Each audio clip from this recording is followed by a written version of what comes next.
দুনিয়া ও আখিরাতের কল্যাণের জন্য দোয়া। রব্বানা আতিনা ফিদ দুনিয়া, অর্থ হে আমাদের রব, এ দুনিয়ায় তুমি আমাদের কল্যাণ দান করো।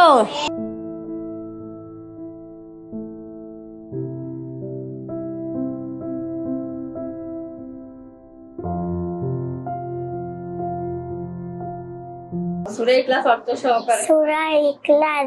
বিসমিল্লাহির রহমানির রহিম।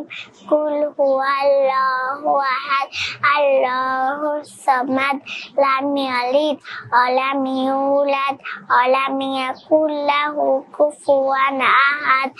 অর্থ বলো, আল্লাহ এক একক, তিনি কারো মুখাপেক্ষী নন, তিনি কাউকে জন্ম দেননি এবং কেউ হতে জন্ম নেননি, তার সমতুল্য কেউ নেই।